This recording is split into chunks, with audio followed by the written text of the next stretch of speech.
Hello and welcome to The Diverse Bookshelf with me, Samia Aziz. On this show, I interview incredible authors doing a deep dive into important themes and issues while talking all things books. I'm so pleased to be joined by Huma Qureshi on the show this week, talking about her work and her first novel and latest book, Playing Games.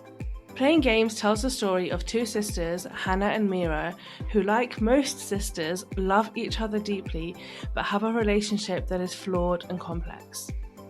Mira, an inspiring playwright, overhears a very private and very personal conversation her sister is having with her husband.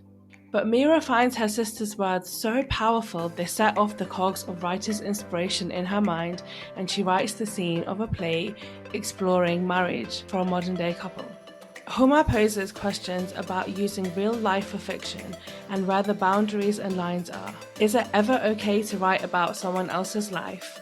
And what happens if that someone else is your sister? Hana herself is going through a tumultuous time in her marriage as she experiences loss and deep longing for motherhood. I'm so glad that I'm speaking to Huma today. Huma Qureshi is the award-winning author of 4 books, including How We Met, a memoir of love and other misadventures, and the short story collection Things We Do Not Tell the People We Love, both published to critical acclaim in 2021. In 2022, How We Met was shortlisted for the Books on My Bag Non-Fiction Award, and Things We Do Not Tell the People We Love was longlisted for both the Jarlath Prize and the Edge Hill Short Story Prize. Her first book, In Spite of Oceans, received the John C. Lawrence Award.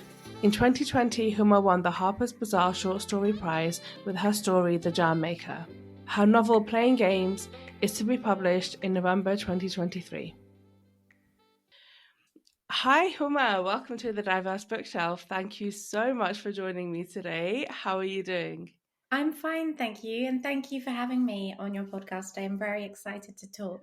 I have been such a fan of your work, and obviously your latest book, Playing Games, is coming out on the 9th of November, and it has been such a pleasure to read. And I can't wait to sort of get into today's conversation. Thank you. You don't know how exciting that is for me to hear because to my mind, there's only like about 5 people who have read it so far. Like my editor, my agent, my assistant editor, my husband's still reading it. So it still feels very new to me that people are actually, I think they've just been starting to send copies out and they're just landing. So it still feels like you're one of the first people to have read my book. And that's quite an incredible feeling. Thank you for reading. Well, that feels like an even greater pleasure. But, it's not, from the day that we're recording, it's not very far away. So I hope that it lands in the hands of lots of readers. But to begin with, I want to talk to you a little bit about yourself as a writer. Mm-hmm. So Playing Games is I believe it's your 4th book. Mm-hmm. And prior to that, you've written a short story collection, The Things We Do Not Tell People We Love, which, by the way, title is so stunning, and book was also lovely, and a memoir, How We Met. And then also prior to that, I think you also worked on sort of like migrant stories. Yes, that's right. So as a writer, like, you're very versatile. Like, you've written in so many different forms, and I kind of feel like I find it like writers that are able to do that are so talented to be able to write like a novel, short stories, and a memoir.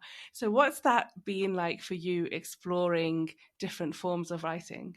Well, firstly, thank you because that's an incredible compliment to receive. And secondly, what does it feel like to be able to do that? Honestly, writing fiction feels like I've come home. That's what it feels like. I think I know that writing fiction has always been my first dream. It was what I'd always wanted ever since I was a child.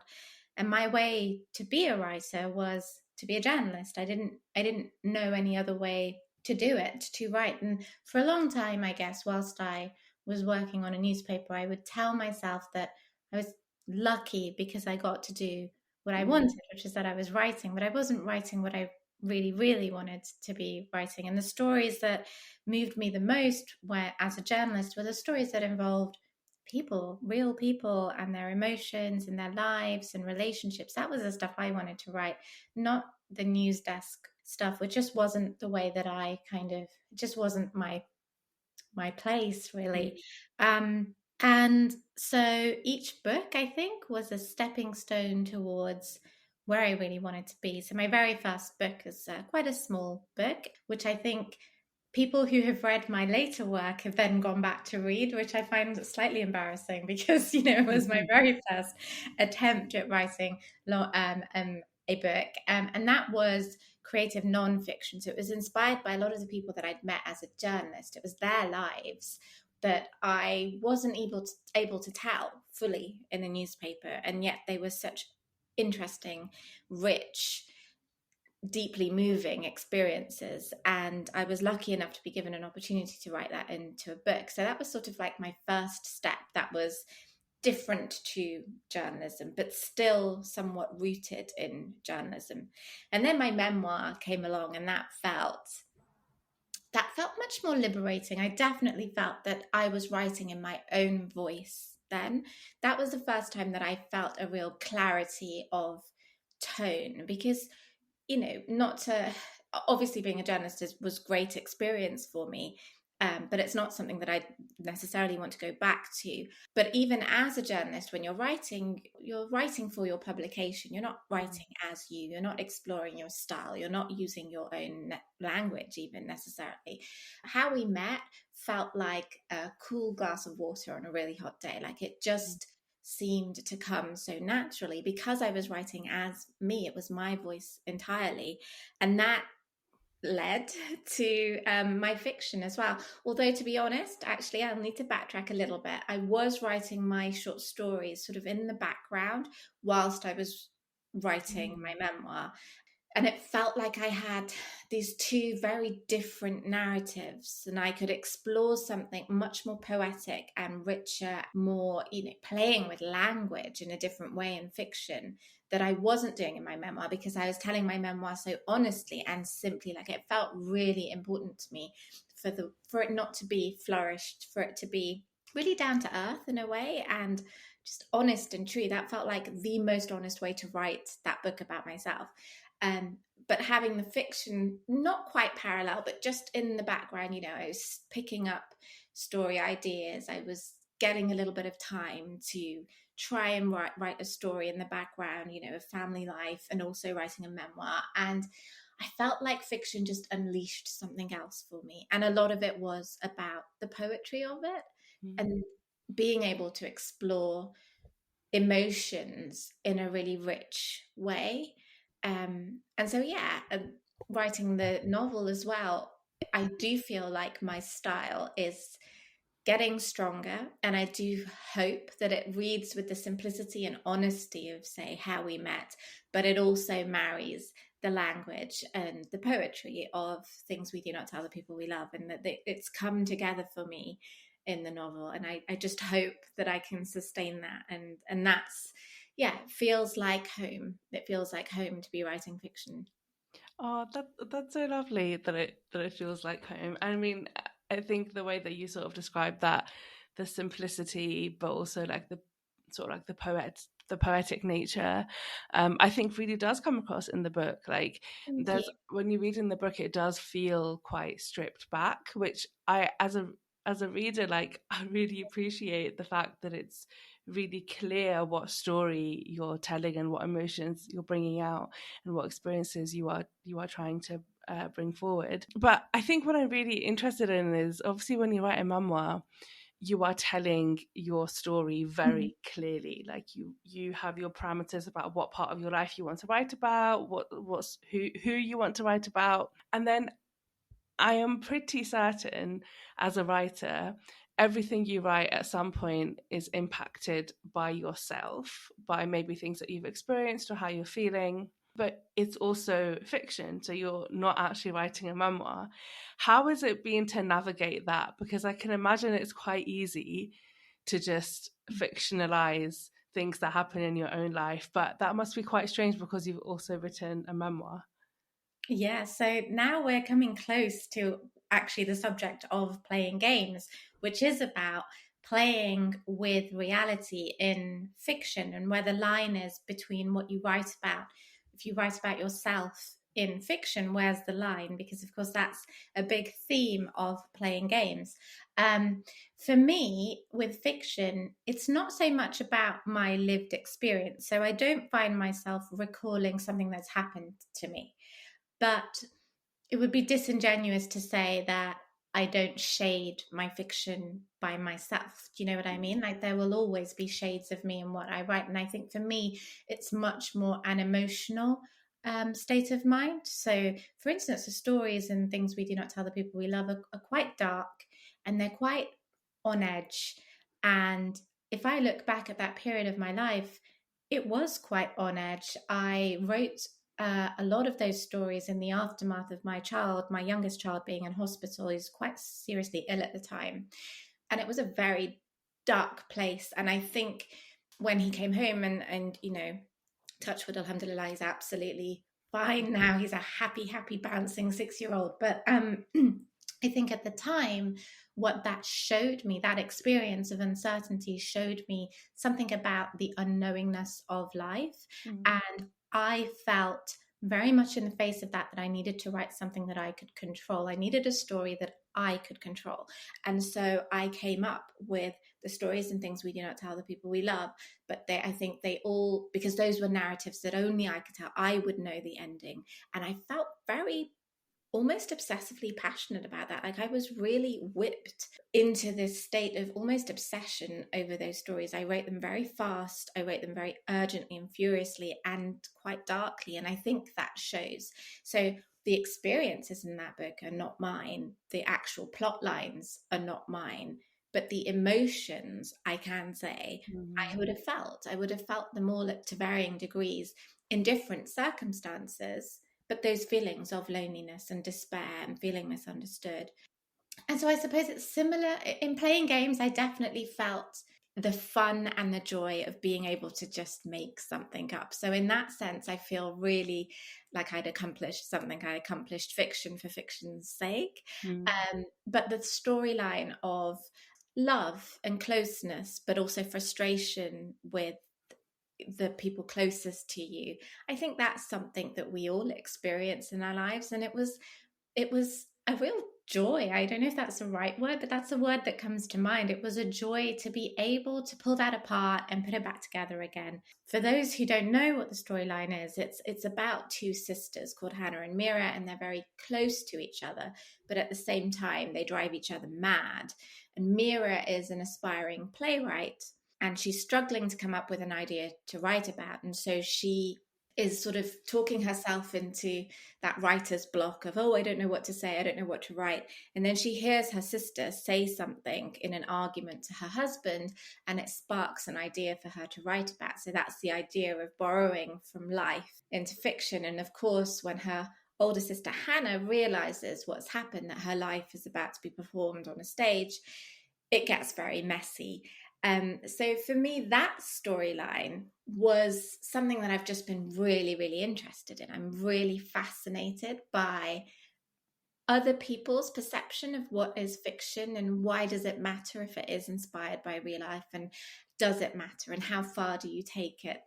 And that was just like a really playful theme for me to just have fun with, really. And a lot of that was inspired by the fact that when my short stories came out, I got an awful lot of messages from other writers, from friends, from people that I knew, just asking me if I was okay, asking me if my marriage was okay, asking me, are things okay with your mum? Like, when was the last time you phoned her? And I'd be like, guys, everything's totally fine. With a memoir, this is the truth of the fact. But this is, as a writer, you always ask yourself the question, what if? And that pushes you to the edge of something. And I like putting my characters in difficult, messy, fractious relationships because I want to see what happens if you pull them apart. I want to see if it's possible to put them back together again. And I think my hope is that you always can. And that's what I'm writing towards. So I love the fact that a large part of playing games is exploring this. Can we borrow from life, from the things that happen around us in writing? And I guess it's very different to borrow from your own life because that's your decision. But the moral argument comes in when it's somebody else's life, and especially if you haven't had that formal conversation with them and you haven't asked for consent. And it's something I like we jokingly say a lot, like, oh, be careful what you tell a writer, because like they'll end up writing about it. And it's sort of, we see it in a lot of like plot lines. It comes up here and then, really subtly.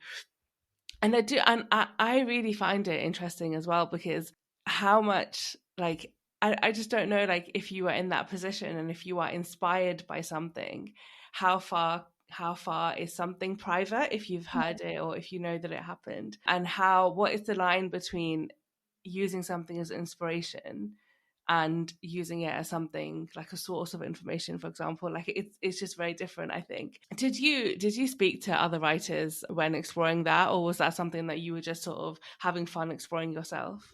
I was mostly having fun exploring it myself, but I had a few conversations just, over coffees in the past. I can't say that they were at the forefront of my mind when I was like really getting into playing games, but I did find it funny to a certain degree, just very curious as to how many people would actually read a plot line as my life. Now, I'd have already said that for me, of course, there's going to be shades of myself in my work. It would be impossible not to, because then that would mean it could be anybody's work.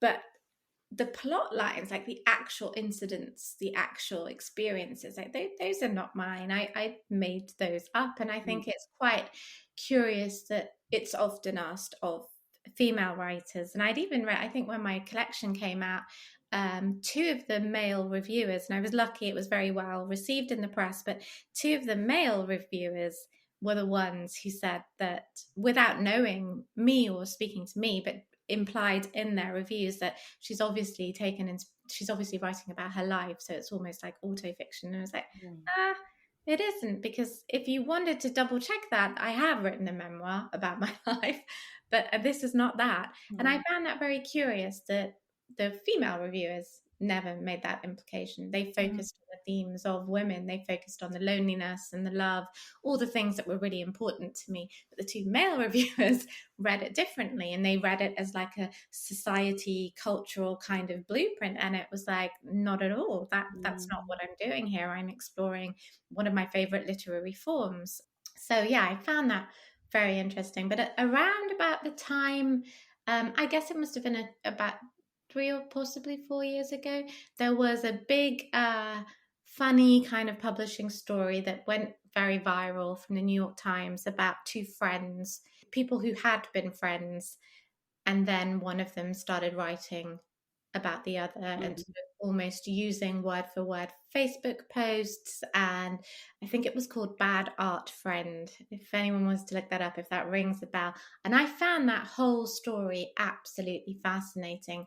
I don't think they were particularly good friends. I think they may have just started off as acquaintances, but they were on the same writing groups on Facebook. And so they could see each other's comments, and one of them I think had been ill. I might be mistelling the story now because it's been a while since I've read it again, but one of them had been ill and the other had sort of used it to her advantage to put in a story, and it got very complicated because of course they were found out and they were talking quite openly in different groups, but all this stuff was online for people to then uncover and this journalist to uncover. So what was like quite a small writing community, suddenly everyone was talking about it, and from there everyone is talking about, well, what do you borrow from life? So I think that has always fascinated me, the fallout of being caught out for doing something like that.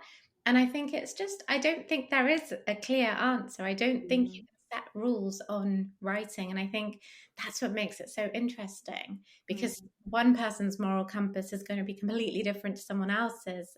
And how far do you go in the name of ambition, in the name of desire to just be published, but to also be famous and everything else that comes with it, I think is really, really interesting. I think it's very revealing about ambition.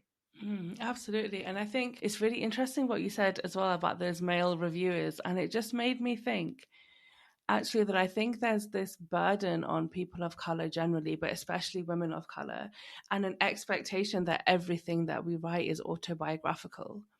And with that, then therefore, like, there's sort of often an expectation for people of color, especially I think women of color, to tell certain stories and to include certain themes and certain issues, which I find really exhausting and really very myopic and very frustrating to deal with, because like, you are a talented writer, and we don't look at white writers in the same way. Like, we don't, for example, like, look at Stephen King and ask him what his personal experience is of murder or like horror. Like, we don't Very ask these people. We didn't, like, J.K. Rowling wrote the Harry Potter series. Nobody asked her like what her experiences of magic. Like, you know what I mean? Like, no, we didn't.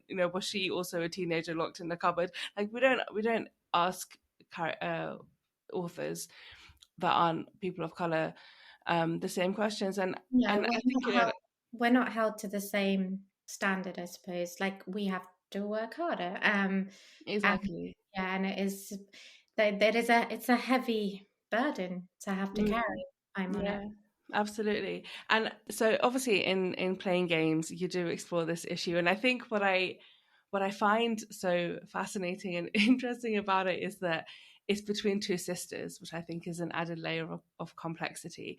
Like, I was thinking, how would I feel if my sister did that, rather than like if someone I knew from a writing group or a colleague or somebody. Like, how it's so much more heightened and fierce, I think, when it comes to the relationship between two sisters. And I just, yeah, what were you interested in exploring when it comes to sisters, and how do you think it made this particular issue that much more sort of heightened? Well, just like you said, I mean, sisters, it's such a I'm just fascinated by that relationship. I think I always have been ever since I was little. So to answer the first part of your question, why the sisters? I don't have any sisters. I have two brothers. I have four lovely sister-in-laws, but I don't have any sisters. However, I always grew up half daydreaming that I did, and I think that's I think maybe all children do that, maybe, I don't know, but I would often see my brothers who were older than me and closer in age together, so therefore they did a lot together, they went to the same schools, they had the same friends, and I was the younger sister and I wasn't at the same school and I didn't do everything with them, and I just remember very much so being like an 8-year old, a 9-year old, an 11-year old, just kind of being very wistful and wishing that I had someone as well. And don't get me wrong, I am close to my brothers, but I think it is different to have a sister. And I think there's also an expectation that comes with having a sister that you will therefore get along. And I think that was my expectation for a long time. So I would see my friends with sisters and I would be confused if they didn't get along or if they argued or if one of them just didn't want the other one to be in her room all the time. Like, I would, in my mind, I just romanticized this relationship as being like your constant best friend forever. And I think I've obviously, as I've got older, and I would always sort of gravitate towards books and films about sisters and that relationship and learning just how complex and messy it can be, because I think there is an expectation for you to be similar, to be close, you're upheld against each other. And I guess that's true of any kind of sibling relationship, but I've never really felt that in relation to my brothers, whereas I suppose they might have felt it between each other. But again, I think when it is between sisters, because you are women, because society puts so much expectation on you, because your families put expectation on you, regardless of your background, I think you will always be pitted against each other, whether consciously or subconsciously. And I think that must be quite unbearable at times. And so I really wanted to focus on this kind of relationship that could be at once so loving, but also be so full of frustration and annoyance and irritation, and at times pure hatred for each other. And I think it's entirely human to hold all of those feelings. It just had to be these two sisters, it just had to be them. And I loved spending all this time with them because to me they were very different, but both also very vulnerable, and I wanted to show their vulnerabilities. As for your second part of your question, I think was asking how that makes it all the more heightened, and I think it is because there's always an unspoken closeness, an unspoken confidentiality. And aside from that, what actually happens in the book is not a conversation that the sisters have that is then transposed into this play. It's something that is overheard. It's like a snatch of a moment. And it's very personal. I don't quite know how to say it without giving the plot away, but it's like a very critical point in the book, what is overheard, what it leads to, the fallout from that. So it was a very tense moment anyway. It wasn't just a throwaway comment about, I don't know, a piece of art or a film that she'd liked. Like, it was a pretty intense moment that gets overheard. And then Mira goes off and writes a whole scene about it. And not only that, she doesn't even change the words. It's almost word for word, because the way that her older sister speaks is so very, very character. It's so it's such a strong character that she couldn't not write it in the same way. And I think that just makes the betrayal even more profound. Because you're right, I think with a friend, you would either let that go at some point. You would either just forgive eventually, or you drop the friend and eventually you would get over that. I imagine, like, if this book had been written differently. But with these sisters, especially who they are, especially given their family circumstances, their mother has passed away, they only really have each other. You can't just close the door on each other. So it was really just wonderful to be able to put a relationship under such tight focus and spend all that time with them. Yeah, I mean, you're absolutely right. I think in like film and even in literature, like the relationship of sisters is often so romanticized.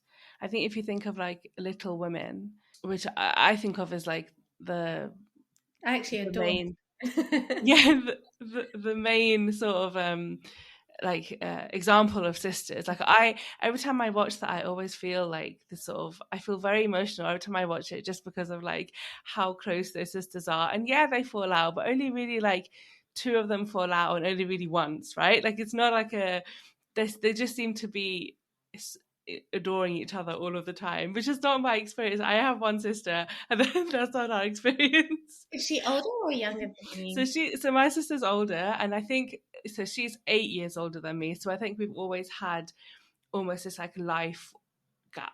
Sometimes even felt like a generational gap, right? Because of how big that age is. When you're, say, if I'm like, when I was like 15 and she was 23, we were at completely different stages of life.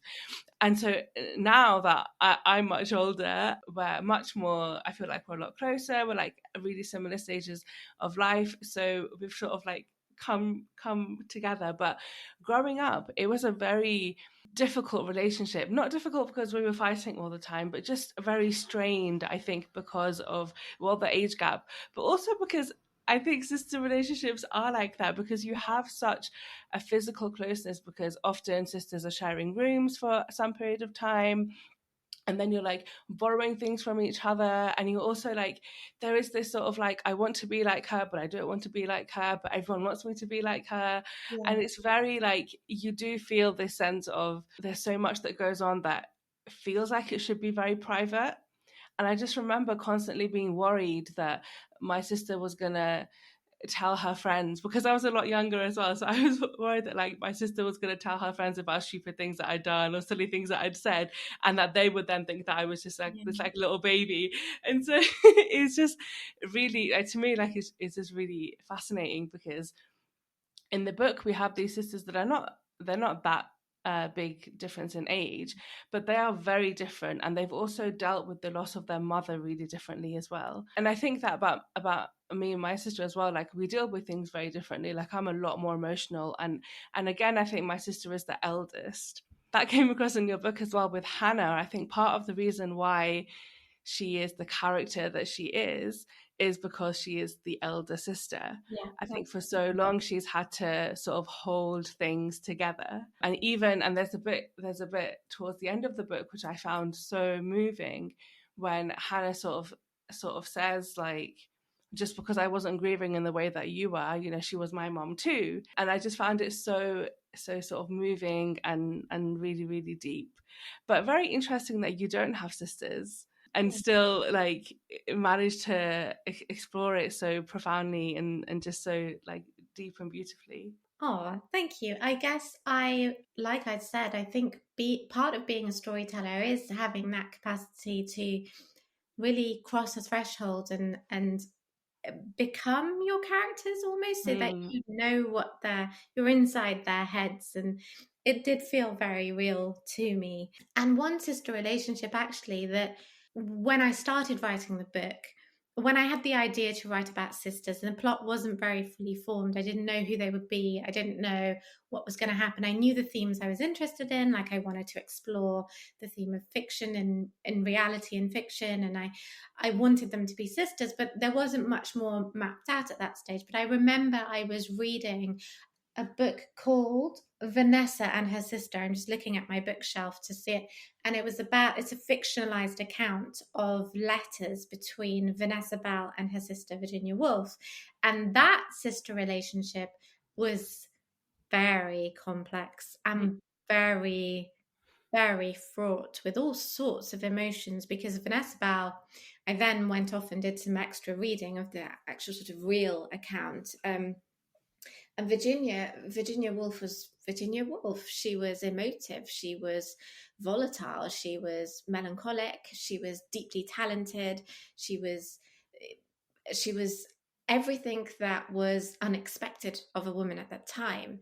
And Vanessa was as well, to a certain extent. She was creative. She was artistic. She was poetic in her own way. But in terms of their personalities, they were very different. So Vanessa did play this role of the older sister, and Virginia was the role of the younger, very volatile, very temperamental, almost obsessive sister who was so deeply attached to Vanessa and deeply jealous of her relationship with her husband as well. And I just found that really very interesting to examine, simply for, I wouldn't say it was an inspiration for the book, but I'd say it was just very, very fascinating to look at such a complex sisterly relationship. And Vanessa felt an awful lot of responsibility for her sister, even though Virginia allegedly had an emotional affair with Vanessa's husband. And Vanessa watches this happen. She knows what's happening. But at the same time, she loves her sister, and she knows her sister needs help at various moments of her life. So it was really a very just fascinating exploration of what sisterhood is when it's pushed to its very edges, and just also how much love and compassion there can be, and that anything can be forgiven, I think, is a very powerful moment in a relationship. Absolutely. Like I think the like sister relationship is really not static. Like it is honestly like it's forever changing. It's like highs and lows all the time. There's such an intensity, and then like so many times, you can go for ages not even speaking to one another just because you're busy, but also maybe because you're upset. Like it's very really fascinating. I'm so glad that you explored it in your book, and really insightful to hear as well what are some of the things that inspired you and gave you insight as you were writing. I'm going to definitely take a look at the book that you've just mentioned. That sounds really interesting. One of the other things you explore is that the character of Hana and her husband Samir they're trying for a baby, kind of. I say kind of because it's complicated, right? It is complicated. But so I didn't know exactly how to like what to label their sort of like position on it, because it changes throughout the book. But yeah, and you give a really like a very heartbreaking representation of Hannah has a very early miscarriage called a chemical pregnancy, and we just sort of see the pressure that takes on their marriage. But also then like Samir is not really sure if he wants children, and he vet changes his mind repeatedly, and at one point he seems certain and he's not. And anyway, it was really, I thought, very well done, really quite sensitive, but you also bring out sort of the depth of the emotion and some of the experiences. And I think chemical pregnancies and very early miscarriage is something that people don't talk much about. I think as well, when it comes to miscarriage, there's a lot of maybe like an expectation that, you know, you had to have been pregnant for a certain period of time. We kind of quantify or qualify loss in certain ways. And I just wondered what you were interested in exploring when it came to that part of the storyline. What things were you really conscious about bringing forward? I think there was obviously a lot of pain that they both experienced in that moment of an early miscarriage, which showed to Hannah something of what it could have been like to have been a mother, even though at the time she wasn't necessarily ready for it. And so there was that theme of longing, that theme of unknowingness as well, like being not knowing what's in store for you, because of course that wasn't an expected or planned pregnancy. But suddenly she realizes this yearning that maybe she hadn't allowed into her life before. So I've always been really interested in writing about that longing in motherhood. I think it's also a really complex and vast and beautiful thing as well, and also often tinged with sadness. So I wanted to give meaning to that moment for her. As for Hannah and Samir together in that moment, and what that kind of symbolized for their relationship, I think I really wanted to explore, and you will know this from the title of my last collection. As for what you were saying about why that moment was significant for Hannah and Samir and why I wanted to write that for them, as you'll know, I'm always interested in the silences, the things that people don't say. And I say, as you know, because that's the title of my story collection. It's the things we do not tell, the people we love. And that's something that I think I'm always forever going to be really, really obsessed about, the what you withhold and miscommunication, and how you can be so misunderstood by someone who is the closest person to you in your life. Like, I think that is forever fascinating. I think it's deeply tragic. I wonder sometimes if that's just the way of life. I wonder a lot about knowingness and what that means, what it means to know someone, what it means to love someone. These are all questions that I think I just have in my head. And it felt that moment in the book when they experience this loss, an unforeseen loss. For Samir, it's almost no big deal, and he can move on from that. And I wasn't trying to make a point about men or anything like that at all. It was just what happens in that moment for the book. But he can move on from it, he can rationalize it, but Hannah can't. And I think that's where this divide between them, that I think was always going to have been there, grows deeper, and they grow further and further apart from each other, whilst at the same time trying to be close to each other to have a baby again. So I think that disconnect with that one person who's supposed to be your person is something that I'm always going to examine in some way. And I could see it happening with Hannah and Samir, and I could see it falling apart and sense the helplessness in not being able to do anything about it. Like, Hannah can feel it coming. There's this moment in the book where she has this moment of realization that she's lost him, and I'm terribly sorry for any spoilers just then. But she knows their relationship has gone so far, is so deeply unhappy, but she's the one that's tried to hold it together for so long. She's the one who, on the surface, will not acknowledge any weakness. And to her, that would have been a weakness to admit problems in her relationship sooner rather than later. So, yeah, for me, that moment of loss for Hannah and Samir symbolized this kind of loss for themselves as well, I think, Yeah. as a couple. I did also really like just listening to you talk about how you're interested in exploring that sort of longing for motherhood and longing for children. And I think it really does come across in the book. And it's interesting because the character of Hannah isn't particularly what we would consider as motherly. So I found that very interesting because, and it's just a stark reminder that, like, you can't judge a person just because they outwardly are not soft, right? Like, you can't make assumptions Absolutely. about how they are and what they feel, what they want. And I just thought it was very interesting because that impacted, as you've said, like how she was able to speak about, well, what happened with the loss, but also kind of just generally like how she feels about wanting to become a mother. And there's this bit early on in the book where she's very kind of like pragmatic about it. Like, you know, I want to be practicing law for 8 years and I'll be in this position and da, da, da.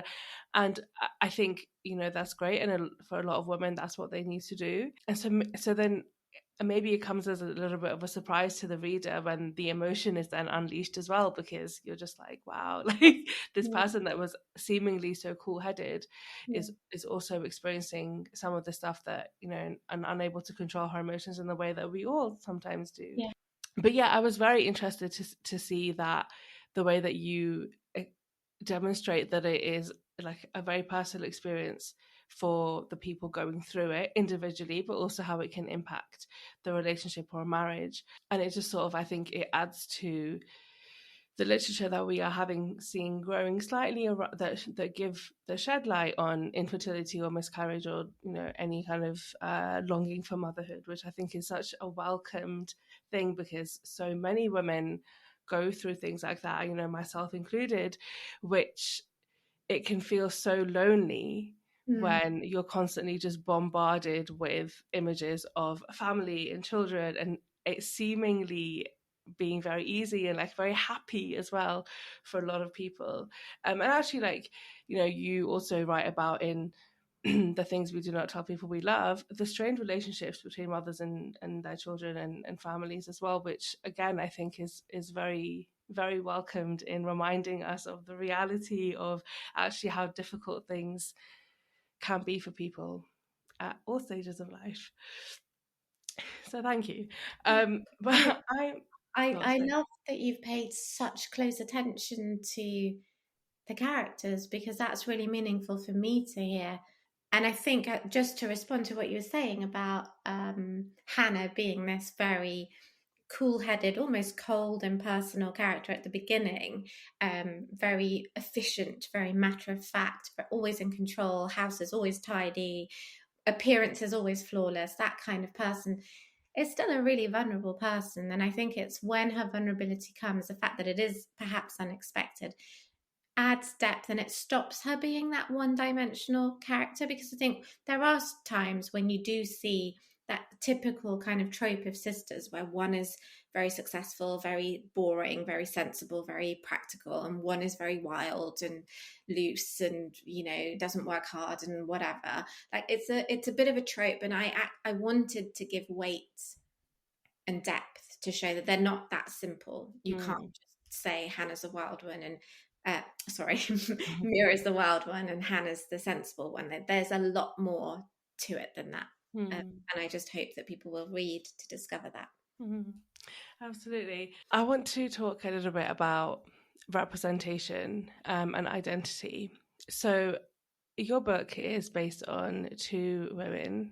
You know, their name are Hana and Mira. So we assume that they're maybe of South Asian heritage, but it's what's the word? I guess they call it like incidental representation, I think is the term that's used. I didn't know there's an actual word for it, but it's just that, you know, these are just who this is the story, these are the characters, and they just happen to be South Asian, I guess is kind of the definition of it. But yeah, and I mean, I love that because I don't think we need to be shouting all of the time about, you know, this is who we are, these are the clothes we wear, these are the food we eat, and also like the politicization of our identity, because our lives are still just our lives, and our experiences are quote unquote very normal and very universal as well. But I'm interested in your decision to do that, because obviously, like, How We Met is your memoir, which a lot of that is about your identity, and then in The Things That We Do Not Tell People We Love, again, that kind of comes out in some of the stories, but in this one it's very different. So I just wondered why you decided to do that and what that was like. I think as a writer, I was aware that I know who Hannah and Mira are, and you've rightly assumed a heritage for them. But do I need to spell it out? Because that's not the only thing that my story is about. In fact, it barely has any influence on the story. And at the beginning of my writing, I tied myself up in knots because I kept thinking, do I need to say, like, do they have to be my religion? Do they have to be like of South Asian heritage? Because like, how does that fit in with the themes that I'm interested in? And I tied myself up into all sorts of knots about it until I realized, you know what? I don't need to explain who they are. I'm interested in a story. I'm interested in feelings and emotions and developing these people as characters. I don't want to cookie cutter them.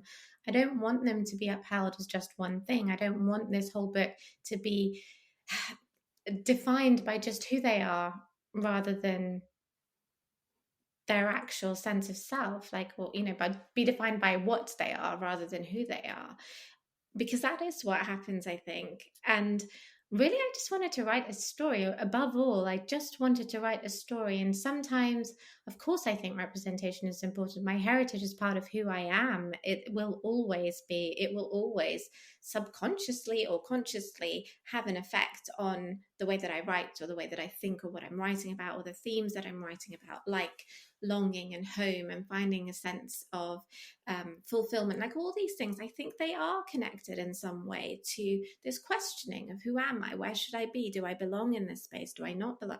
I think it's all so deeply connected that to just define it in one way by just saying where they're from, or saying that they may have been brought up as Muslim or whatever, that it kind of didn't, it would have just narrowed the lens, because I felt that from the stories that I wrote. I felt it from, for instance, those two male reviews. I felt the narrowing of my book being read in a way that felt to me like it didn't necessarily value everything else about it, which was those emotional journeys, which has always been the thing that I'm interested in. And of course, representation is important to me. Like I just said, like I can't disassociate my heritage from the themes and the things that I write about, but I didn't feel like I had to spell it out. And I felt like I wanted to almost deliberately be ambiguous, because that's not the most important thing in the story here. For me, it is this relationship between two people, three people, if you include Samir.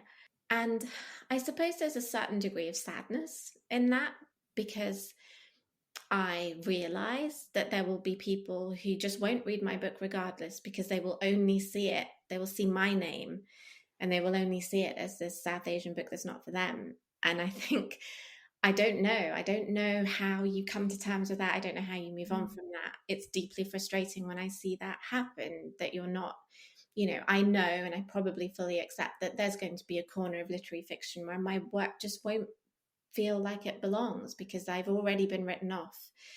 And I don't know what to do about that, other than to keep on writing stories that mean something to me about real lives and people and feelings and emotions and relationships.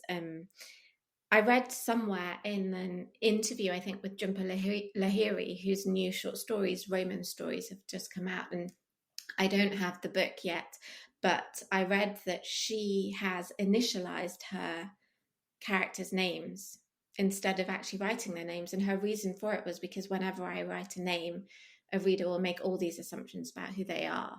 And so by taking that layer away is very freeing. And I can completely understand that. And I think that's sort of, she just wants to write stories that aren't necessarily the South Asian stories that she's written in the past. Now she's evolved as a writer. And I don't think that is undermining representation. I think it's pushing it to where it needs to be, which is that we get to write the stories we want. We don't have to define ourselves in one term. We don't have to tick boxes. We don't just be seen as niche writers anymore. And I do feel really strongly about that, and sad. I feel quite sad knowing that, like, there's a certain acceptance that comes, and I just know that you've already written me off. And I find that really unsettling, like just really upsetting. Which that I don't know if that's the right, I don't know if I sound deeply sad, like too over the top about it, but it is, you know, when you pour your heart and you're working on the craft and you're writing, you know, you're really, really pouring onto the page, but you don't see that. You see something else. And because it's not your expectation, you don't think it's good enough. And I find that makes me really sad. But also, I guess it's what Mira tackles in her writing. She deliberately, when she's writing her play, deliberately chooses names. And it's explained why she chooses the names she chooses, because she doesn't want her play to be seen as just about identity. She wants it to be about marriage.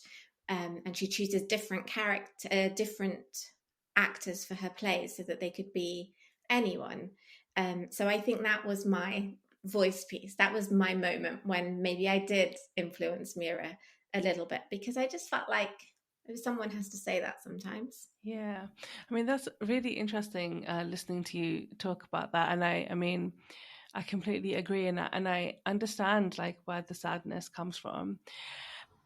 I guess, I mean, I think, you know, there are a lot of books that end up being about, there's a story there, but the book itself ends up being about being South Asian or Muslim or whatever it may be, right? The book ends up being about that experience.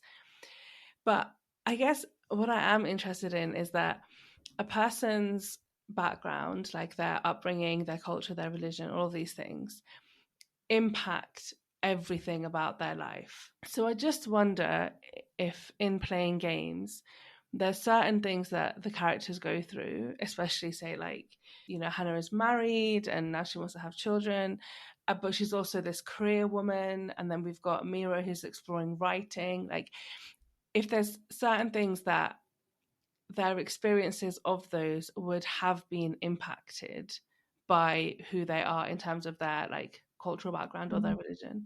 And I just, yeah, like obviously you don't explore that in the book, and I feel like you made that decision because you're telling a story, and you know we don't even actually, you never tell us who they are in those terms. But yeah, I just wondered what you thought about that, because I do think that there are some differences in how we experience certain things based on where we come from and Yeah. our background. Well, I think my answer to that would be that when I write about their upbringing, you get the sense of their mother. And their mother is a very unconventional woman. And I think that's the reference to their heritage is made in the early on in the novel, where they're messing around over dinner. And Samir says that he would love to be written about in Mira's play. And they start joking around about him being a brown boy from New York. And in that, Samir perhaps has had the more conventional upbringing. We see his parents coming to visit them in a flashback, and you know his parents are very eager to be grandparents and so on. But Mira references their mother, and she says, "Well, our mum wasn't like that. She wasn't strict like that. She wasn't." You know, the typical. And I think that's important as well, because we don't all have upbringings that are the same. We don't all have the same path. We're not all as religious as each other. Some of us are religious, some of us aren't. Some of us are connected to our culture, some of us aren't. Some of us can speak a language from the South Asian subcontinent, some of us can't. And I think that's okay. I think it's okay. And I think that in some ways you have to have room to just be a person. And that's what I wanted to give my characters. So the reference to their past, I think, can be explained by the fact that they had this wonderfully creative mother. We divorced from their father. I know in my mind who their father would have been or where he would have come from. I don't feel it's crucial to the storyline to know. But, you know, when I was sort of coming up with the kind of people they grew up in a creative, artistic household, which is why Hannah rejects that lifestyle. So her past did influence her choices. It is why she is as career minded and focused as she is, because she didn't want that creative, carefree, unreliable instability. Whereas for Mira, that was the deep connection she had with her mother. And so I think it is explained. I just think there are more than one ways to explain identity than simply using like two words to say where you came from. And I think the other reason that I didn't want to write those stories with a very clearly defined sort of, this is their upbringing, this is them rebelling, is because I feel like I've done that, and I don't want it to become a stereotype. Like, how many more times will I write about the daughters with the secret boyfriends? Like, I've done that, and I don't want to contribute to a storyline that could be considered as just another stereotype. There's so much more to write about than, we're not allowed to have a boyfriend and we're not allowed to do this and that. Like, I just want to write stories. Yeah. And I feel like that is what representation in literature is when we get to write stories without having to justify them. Yeah. Because, I mean, I guess my question came from, like, often when we read about brown women who are married or want to get married and want to have children, there's an element about, like, cultural expectations and society and community and, like, all the noise. And actually what I really enjoyed in your book was that there wasn't any noise. Like, it was... Well, because their mother was, like, conveniently passed away, so they didn't have any expectations.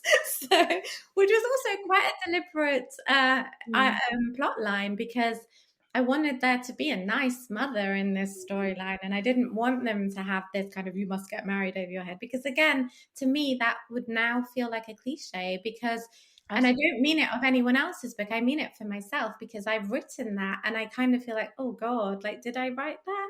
But I did. I've written the daughters who have expectations, and it does feel like I've moved on from needing to write that. Yeah, and and we've read it as well, and I think one of the things that I feel like we don't need to read much of anymore is this sort of, like, the clash of cultures and the, am I British or am I Pakistani or am I Indian? 100%.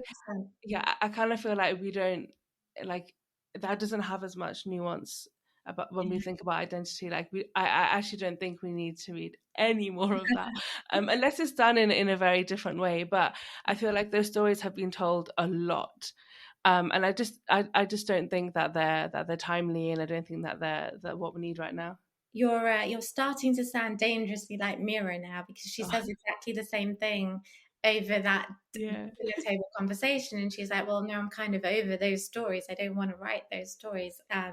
So yes, and I think it's a really good thing that we write different things.